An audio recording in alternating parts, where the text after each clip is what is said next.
2017 সাল একটা ছোট গেম, সীমিত গ্রাফিক্স, সাধারণ কিছু ক্যারেক্টার, কিন্তু সেই গেমটাই ধীরে ধীরে হয়ে উঠল কোটি কোটি গেমারের আবেগ, সময় আর সুস্মিত স্মৃতির। আজ আমরা যে ফ্রি ফায়ার দেখি সেখানে আছে আলোকিত স্ক্রিন, শক্তিশালী ক্যারেক্টার, ভয়ঙ্কর স্কিল আর বিশ্বমঞ্চের ই স্পোর্টস। কিন্তু আপনি কি মনে করতে পারেন সেই পুরনো বারমুডা ম্যাপ, প্রথম বুয়াইয়ের আনন্দ, বন্ধুর সাথে রাত জেগে খেলার স্মৃতি? আজকের ভিডিওতে আমরা ফিরে যাব 2017 সাল থেকে আজ পর্যন্ত ফ্রি ফায়ারের প্রতিটা আপডেট, প্রতিটা বড় পরিবর্তন, গেম প্লে থেকে গ্রাফিক্স, ক্যারেক্টার থেকে ই স্পোর্টস, সবকিছুর পেছনের গল্প নিয়ে। হয়তো ভিডিওটা একটু বড় হতে পারে, কিন্তু যারা ফ্রি ফায়ারকে মন থেকে ভালোবাসেন তারা ভিডিওটার শেষ পর্যন্ত দেখবেন। এটা শুধু একটা গেমের ইতিহাস না, এটা আমাদের একটা প্রজন্মের গল্প। তাহলে চলুন শুরু করা যাক। 23 আগস্ট 2017 দিনটি ছিল যখন ফ্রি ফায়ার প্রথমবার বিশ্বের সামনে লঞ্চ হয়। সিঙ্গাপুরে যখন গেমটি লঞ্চ হয়েছিল তখন এটির লোগো দেখতে এমন ছিল এবং প্রথম ডিসপ্লে লবিটাও ছিল একেবারেই আলাদা। তখন অ্যাডাম নামের কোনো ক্যারেক্টার ছিল না, বরং অন্য একটি ক্যারেক্টার ব্যবহার করা হতো। ফ্রি ফায়ারের প্রথম লবি দেখতে ছিল এমনই। তখনকার গেম প্লের গ্রাফিক্স ছিল পুরো ইয়েলো লাইট কালারের এবং খুবই লাইট ভার্সনের।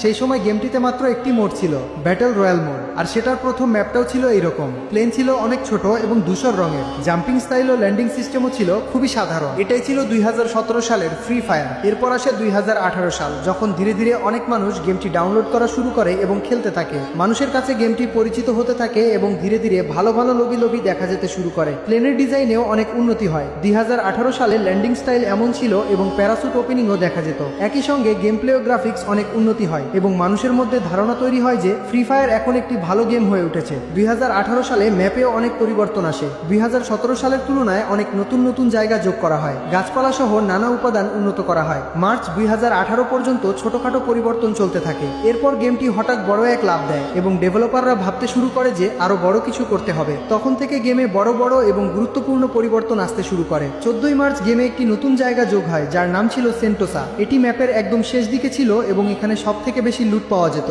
খুবই দ্রুতই খেলোয়াড়দের কাছে সেন্টোসা জনপ্রিয় হয়ে ওঠে। সমুদ্র থেকে আলাদা করে এটিকে একটি বিশেষ স্থানে রাখা হয়েছিল। এরপর 21 মার্চ গেমে নিকিতা নামের একটি নতুন ক্যারেক্টার আসে যাকে মানুষ খুবই পছন্দ করেছিল। এরপর আরো 4টি ক্যারেক্টার যোগ হয়, কেলি, অলবা, অ্যান্ড্রু এবং ফোর্ড। এভাবেই ধীরে ধীরে ক্যারেক্টারের সংখ্যা বাড়তে থাকে এবং ক্যারেক্টার সিস্টেম গেমের ভেতরে পুরোপুরি ঢুকে যায়। 24 মার্চ 2018-তে গেমে ক্যারেক্টার ইমোট যোগ করা হয় যা লবিতে দেখা যেত। নতুন ক্যারেক্টার নিয়ে লবিতে দাঁড়ালে ডিফল্ট ইমোট অটো শো করত।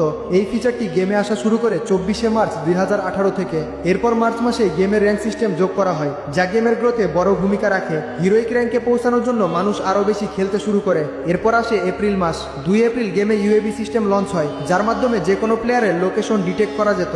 10 এপ্রিল ল্যান্ডিং এর জন্য সার্ফবোর্ড রিলিজ করা হয় যার মাধ্যমে সার্ফবোর্ড ব্যবহার করে ল্যান্ড করা যেত। 20 এপ্রিল গেমে একটি নতুন গান আসে যার নাম ছিল MP79, যেটাকে তখন M79 নামে সবাই চিনত।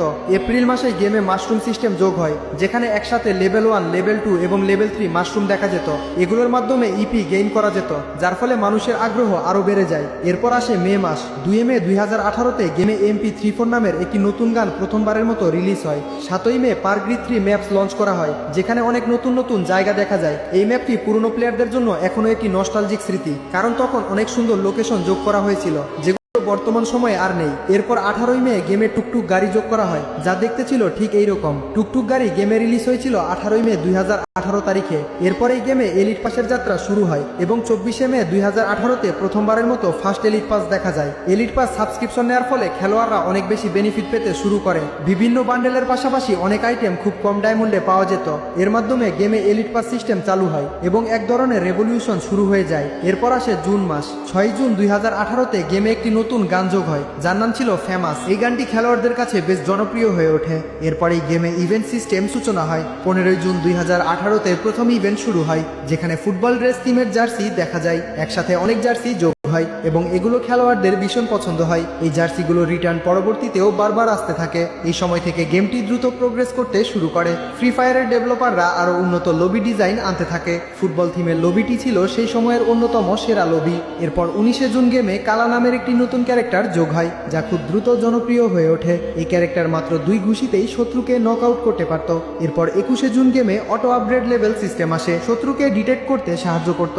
আর এরপর 17 আগস্ট গেমে প্রথমবারের প্রথমবারের মতো মিষ্টি শপ আসে। মিষ্টি শপে তখন নানা ধরনের রিওয়ার্ড পাওয়া যেত, যার মধ্যে ফোনের মতো প্রাইজ অন্তর্ভুক্ত ছিল। 29শে আগস্ট গেমে একটি নতুন গান যোগ হয়, যার নাম ছিল এক্সম্যান। পরবর্তীতে এই গানটি খেলোয়াড়দের মধ্যে বেশ জনপ্রিয় হয়ে ওঠে এবং অনেকেই এটি ব্যবহার করতে শুরু করে। একই মাসে গেমে ক্যারেক্টার লিঙ্ক আপ সিস্টেম আসে, যেখানে একসাথে একাধিক ক্যারেক্টারের প্যাসিভ স্কিল যুক্ত করে ব্যবহার করা যেত। এই সিস্টেমটি র্যাঙ্ক ম্যাচ খেলতে খেলোয়াড়দের অনেক সাহায্য করে। এছাড়াও গেমে ব্যাট নামের একটি মেলি অস্ত্র যোগ হয়, যা প্রথমবার 7ই আগস্ট দেখা গিয়েছিল। এভাবেই ধীরে ধীরে গেমটি দ্রুত প্রোগ্রেস করতে থাকে এবং নতুন নতুন সিস্টেম, নতুন গান এবং নানা ফিচার্সের কারণে মানুষের মনে জায়গা করে নেয়। অনেকেই গেমটি ডাউনলোড করতে শুরু করে এবং এর সঙ্গে গভীরভাবে যুক্ত হয়ে পড়ে। এই সময় থেকে বলা যায় ফ্রি ফায়ার তার পিক সময়ের দিকে এগোতে শুরু করে। এরপর আসে সেপ্টেম্বর মাস। এ সময়ে ফ্রি ফায়ারের ডেভেলপাররা আরও উন্নত কাজ শুরু করে। 9 সেপ্টেম্বর 2018-তে গেমে দুটি নতুন জায়গা যোগ হয়, ক্লক টাওয়ার এবং রিম নাম ভিলেজ। শুরুতে এই জায়গাগুলো ছিল না, পরে যোগ হওয়ার পর এগুলো খেলোয়াড়দের মধ্যে খুবই জনপ্রিয় হয়ে ওঠে।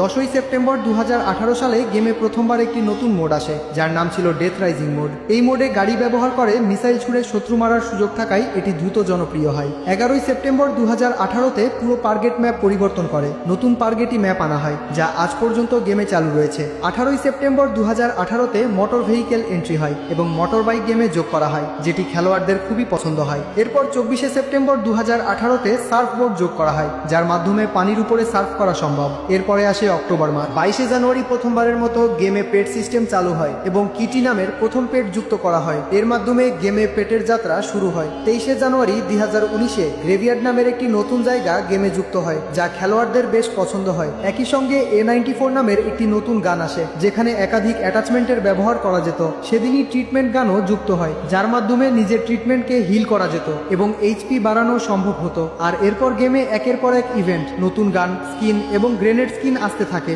এবং ফ্রি ফায়ার ধীরে ধীরে আরও উন্নত হতে থাকে। 19শে মার্চ 2019 সালে হায়াত নামের একটি নতুন ক্যারেক্টার যুক্ত হয়, যা একসময় সব থেকে বেশি ব্যবহৃত ক্যারেক্টারে পরিণত হয়। একই সময়ে কাটানা নামের একটি নতুন মিলে ওয়েপন আসে, যা খেলোয়াড়দের কাছে খুবই জনপ্রিয় হয়। এই কাটানা দুইটি বডি শটে শত্রুকে শেষ করতে পারত এবং হেডশট হলে এক শটেই শত্রু মারা যেত। সেই দিনই অবজারভেটরি নামে একটি নতুন জায়গা বারমুডা ম্যাপে যুক্ত করা হয়, যা এখনও গেমে রয়েছে। এরপর 25শে জানুয়ারি গেমে জম্বি মুড যুক্ত হয়, যা ফ্রি ফায়ারের সব থেকে রেয়ার এবং জনপ্রিয় মুডগুলোর একটি হিসেবে পরিচিত ছিল। এ সময়ে ফ্রি ফায়ার গেমের গ্রাফিক্সেও বড় ধরনের উন্নতি হয় এবং অনেক পরিবর্তন আসে। 8 মে 2019 সালে ব্লু জোন সিস্টেম চালু হয়, যেখানে সব থেকে বেশি লুট পাওয়া যেত। একই দিনে আউটপোস্ট সরিয়ে তার জায়গায় ব্লু আইস নামের নতুন একটি প্লে যুক্ত করা হয়। পাশাপাশি জোন ডিটেক্ট করার ডিভাইস যোগ করা হয়, যার মাধ্যমে পরবর্তী সেফ জোন কোথায় হবে তা আগে আন্দাজ করা যেত। সেই দিনই গেমে চিপ লাইন এবং লঞ্চ প্যাড যুক্ত করা হয়, যার সাহায্যে খুব দ্রুত এক জায়গা থেকে অন্য জায়গায় যাওয়া সম্ভব ছিল। একই দিনে CG-15 নামের একটি নতুন গান যুক্ত হয়, যা সে সময়ে সব থেকে শক্তিশালী গানগুলোর একটি ছিল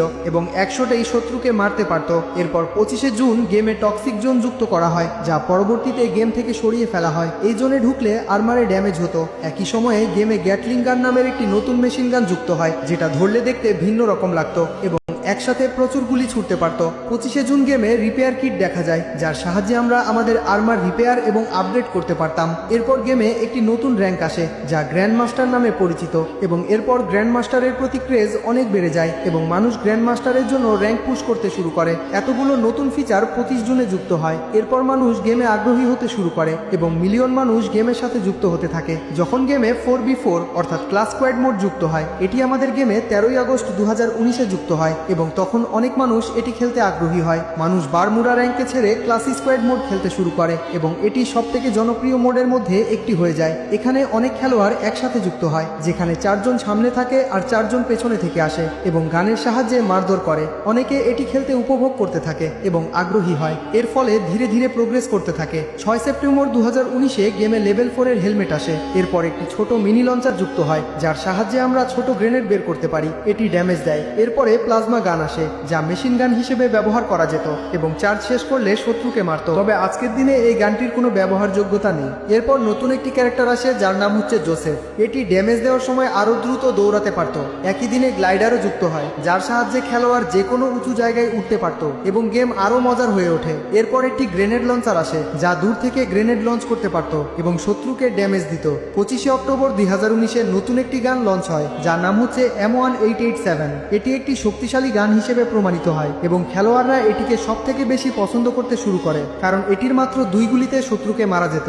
এরপর 26 অক্টোবর গেমে একটি নতুন জনপ্রিয় মোড আসে, যার নাম হচ্ছে পাম্পকিন মোড। এখানে শত্রুকে মারলে খেলোয়াড়ের মাথায় পাম্পকিন আসে। এটি খেলোয়াড়দের খুবই পছন্দ হয় এবং তারা এই মোডে খেলতে বেশি আগ্রহী হয়। এরপর বন্ধুরা, ফ্রি ফায়ারের আসল গ্রোথ শুরু হয়, যা আসল বিপ্লবের সূচনা। 5 নভেম্বর ফ্রি ফায়ার ব্রাজিলের পপ সিঙ্গার ডিজালোকের সাথে কোলাবোরেশন করে। এটি সেই সময় যখন ফ্রি ফায়ার সম্পূর্ণ পিক পর্যায়ে পৌঁছে। এই চরিত্রটি এতই শক্তিশালী প্রমাণিত হয় যে ফ্রি ফায়ারের প্রতিটি খেলোয়াড়ের একমাত্র নাম হয় ডিজালোক। ইউটিউবারদের কমেন্টসে সবাই লিখত ডিজালোক দাও, ডিজালোক দাও। ডিজালোকের জন্য অনেক ইউটিউবার বৃদ্ধি পেয়েছে এবং কিছু ফেক প্রমোশনও হয়েছে। অর্থাৎ ডিজালোক ফ্রি ফায়ারের এত ক্রেজ সৃষ্টি করেছে যে কেউ ডিজালোকের জন্য কিছু করতে দ্বিধাবোধ করতো না। কেউ 30 মিলিয়ন পর্যন্ত ফলোয়ার পেয়েছে, কেউ ইনস্টাগ্রামে লাখ লাখ ফলোয়ার পেয়েছে। অনেক ইউটিউবার শুধু ডিজালোকের কারণে গ্রো করতে পেরেছে।